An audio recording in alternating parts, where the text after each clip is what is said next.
తాకట్టులో ఉన్న బంగారాన్ని విడిపించి ఆ రోజు ఆన్లైన్ రేటుకే మేము కొంటాం. Sharma gold company. నమస్తే రమగారు. నమస్తే జయ. రమగారు, మనం శరన్నవరాత్రుల్లోని 7వ రోజులో ఉన్నాం. ఈ రోజు యొక్క విశిష్టత సప్తమి మూలా నక్షత్రం. శరన్నవరాత్రులలో 7వ రోజు. జనరల్గా ఈ మూలా నక్షత్రం కొంచెం ముందు వెనక అవుతూ ఉంటుంది. ఈసారి సప్తమి నాడే మనకి మూలా నక్షత్రం వచ్చింది. సరస్వతి పూజ చేసుకుంటాం. మూలా నక్షత్రం అనగానే సరస్వతి పూజ. అవును, మొత్తం భారతదేశం అంతా కూడా మూలా నక్షత్రం రోజున సరస్వతి పూజ చేసుకుంటుంది. అయితే ఇక్కడ ఒక విశేషం చెప్పాలి. మామూలుగా మనం ఏమనుకుంటాము, శరన్నవరాత్రులు అనగానే దుర్గా, అవును, నవదుర్గా విశేషాలు చెప్పుకుంటాము. తర్వాత అమ్మవారు మనకి కనపడే స్వరూపం నవరాత్రులు అనగానే ఒక సింహం మీద కూర్చుని అష్టభుజిగా ఉండి ఒక అంటే ఉగ్రరూపంతో దూకుతానన్నట్టుగా కనపడేటువంటి స్వరూపంలోనే అమ్మ జ్ఞాపకం వస్తుంది మనకి. అవును. అయితే నార్త్ ఇండియాలో ఒక తెగ పూర్తిగా సారస్వత నవరాత్రులుగా చేస్తారట వీటిని. నవరాత్రులు 9 రోజులు చేయకుండా మూలా నక్షత్రం నాడు మొదలుపెట్టి సారస్వత పంచకం అంటారు. కుదిరితే 4 రోజులు 5 రోజులు, లేకపోతే 4 రోజులే వస్తే 4 రోజులైనా సరే పూర్తిగా సరస్వతికే అంకితం చేస్తారు. మన విధానాన్ని ఎట్లా వెళ్తాం మనం, మహాకాళి, మహాలక్ష్మి, మహాసరస్వతి స్వరూపాలు కదా. ఈ చివరి రోజుల్ని సరస్వతి పూజ నుంచి అష్టమి, నవమి, దశమి అవి 3 రోజులు కదా. సరస్వతి పూజ ఒక రోజు, 4 రోజులు. ఏకాదశి నాడు విసర్జన చేస్తారు. ఓహో, అమ్మవారిని సారస్వతంగానే చేసుకుంటారు. అక్కడ పూర్తిగా సరస్వతి అంటే ఇక విద్యాస్వరూపిణి, జ్ఞానస్వరూపిణి. మనకి ధనం ఒకటి ఉంటే చాలదు, విద్యాలక్ష్మి కావాలి. ఆ విద్యాలక్ష్మి స్వరూపమే సరస్వతి స్వరూపం. జ్ఞానమే ఆవిడది. పూర్తిగా జ్ఞాన రూపమే సరస్వతి దేవి. శుద్ధ సాత్విక స్వరూపంలో కనబడుతుంది. తెల్లని వస్త్రాలు, తెల్లటి పుండరీకం తామర పూలో కూర్చుంటుంది, హంసవాహినిగా ఉంటుంది, వీణ వాయిస్తూ ఉంటుంది. లలిత కళలు అమ్మవారిని ఆశ్రయిస్తే లభిస్తాయి. దీనికోసమని చదువుకునే వాళ్ళల్లో చాలామంది సంస్కృతం కానీ ఏదైనా ఇట్లా శాస్త్రీయ విద్యలు ఉంటాయి, జ్యోతిష్యము అవి చదువుకుంటారు కదా. వాళ్ళందరూ కూడా నార్త్ ఇండియా అంతా సరస్వతి పూజగానే ఈ రోజున మొదలు పెట్టుకుని ఏకాదశి దాకా చేస్తారు. ఓహో, ఇదొక పద్ధతి. కొన్ని చోట్ల ఉంది భారతదేశంలో, మన వైపు కంటే బెంగాల్లో కొన్ని చోట్ల, తర్వాత మా బీహార్లో కొన్ని చోట్ల, కాశ్మీర్లో కొన్ని చోట్ల, అట్లా కొన్ని చోట్ల ఉందట. కానీ మనం మాత్రం ఈ మొత్తం రోజుల్లో అన్ని రోజులు చేసినా చేయకపోయినా మూలా నక్షత్రం నాడు ప్రతి పిల్లవాడి పుస్తకం మీద శ్రీకారం చుట్టేస్తాం. అవును, పిల్లల పుస్తకాల మీద శ్రీకారాలు రాసుకుంటాము. అమ్మవారిని ఈ స్వరూపంలో మనం పూజ చేసుకుంటాం. అయితే ఈ రోజున శరన్నవరాత్రుల సందర్భంగా ఇంద్రకీలాద్రి మీద కనకదుర్గమ్మ వారి దేవస్థానంలో సరస్వతి అవతారాన్ని వెలయిస్తారు. అమ్మవారు వీణా పుస్తక పాణిగా కనపడుతుంది. మనం ఇవి చెప్పేటప్పుడు శ్లోకాలు చెప్పాలంటే మొదట శుక్లంభరం చెప్పి తర్వాత సరస్వతి నమస్తుభ్యమే చెప్తాం. అవునండి.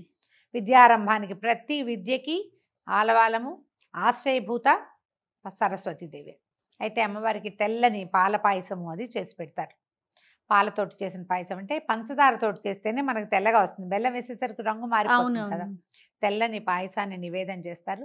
తెల్లది లేదా ఇట్లా గోధుమ రంగు వస్త్రాలని అమ్మవారికి సమర్పించవచ్చు. తెల్లటి వస్త్రం సమర్పిస్తే ఆ తెల్లవి ఎవరికైనా ఇవ్వడానికి కొంచెం వెనకాడతారు, ఒక అనుమానంగా ఉంటుంది. అమ్మవారికి అలంకరించేటప్పుడు శ్వేత వస్త్రాంబరధారిణి అలా చెప్పుకుంటాం, శ్వేతాంబరధారిణిగా చెప్పేటప్పుడు.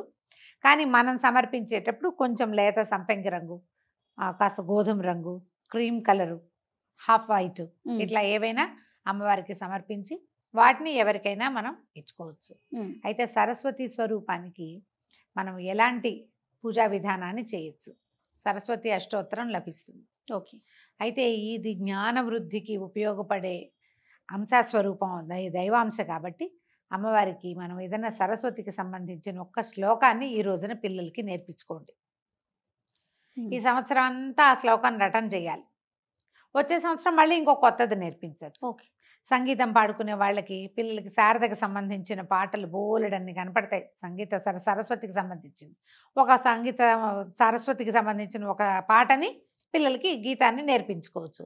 మామూలుగా అందరు సంగీతం నేర్చుకునే వాళ్ళు వరవీణా మృదుపాణి చెప్పుకుంటారు. అవును, వరవీణా మృదుపాణి అనగానే వెంటనే సరస్వతీదేవే తడుతుంది. బోలెడన్ని పాటలు ఉన్నాయి. ఏదైనా సరే మనం ఒక విషయం మీద ఫోకస్ చేయాలంటే, ఒక విషయం నేర్చుకోవాలన్నా కూడా మనకి అవకాశం ఇచ్చేది సరస్వతి మాతే. ఆమెని ఎలా ప్రార్థించాలంటే ఫోకస్డ్గానే ప్రార్థించాలి.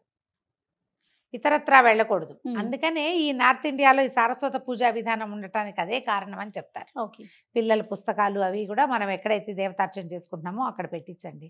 ఓ శ్రీకారం రాయండి, ఓంకారం కూడా రాసుకోవచ్చు. శ్రీకారం రాస్తారా, ఓంకారం రాస్తారా, మన మీ ఇష్టం. అలవాటు. స్వస్తిక్ రాసే విధానం కూడా ఉంటుంది.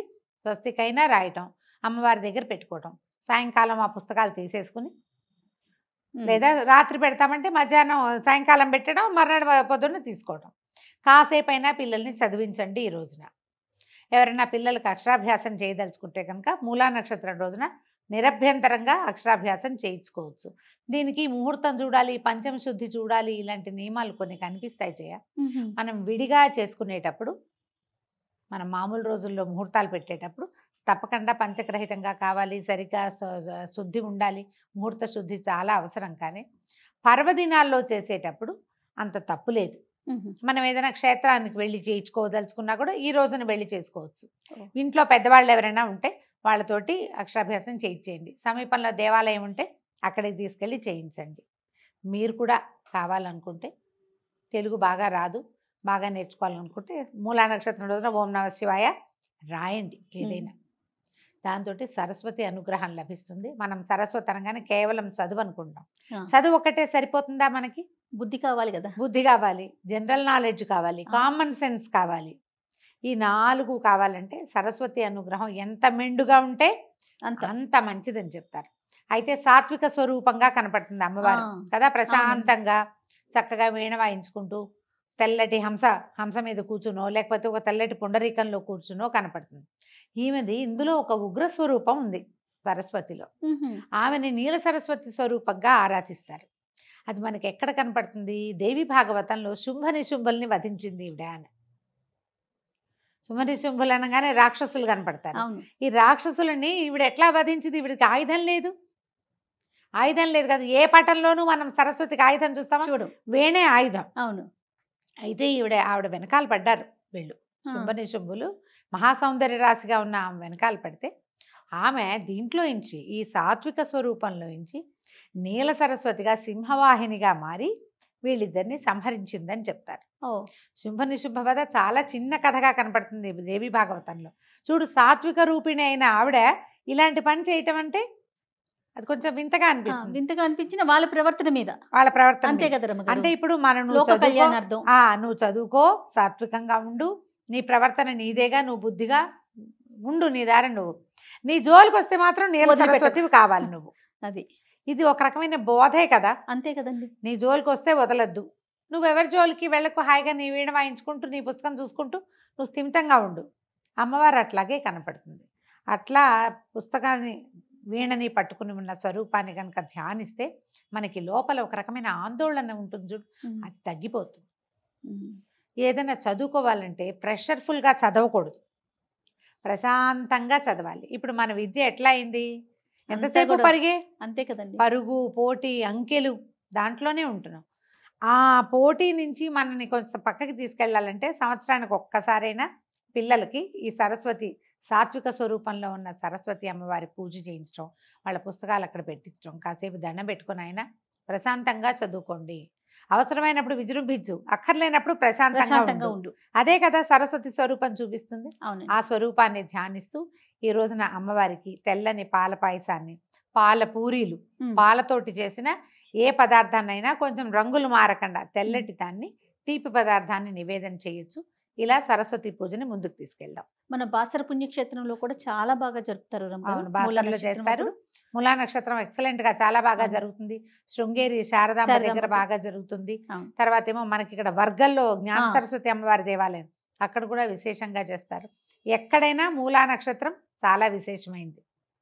ఏదైనా పుస్తకాలు కొత్తగా చదవదలుచుకున్న వాళ్ళు, కొత్త శాస్త్రం నేర్చుకోవాలనుకుంటారు, ఈ రోజు కొత్తగా నుంచి. ఏదైనా మొదలు పెట్టదలుచుకున్న వాళ్ళు ఈ రోజున మొదలు పెడితే ఇంకా నక్షత్రము, మీ నక్షత్రము ఏం చూడొద్దు, అదే నమస్కారం చేసుకుని రోజు స్టార్ట్ మంచిది అయిపోండి. కాబట్టి. రోజు మంచిది కాబట్టి ఈ రోజున సరస్వతీదేవి జన్మ నక్షత్రం, జ్ఞానం పుట్టిన రోజు.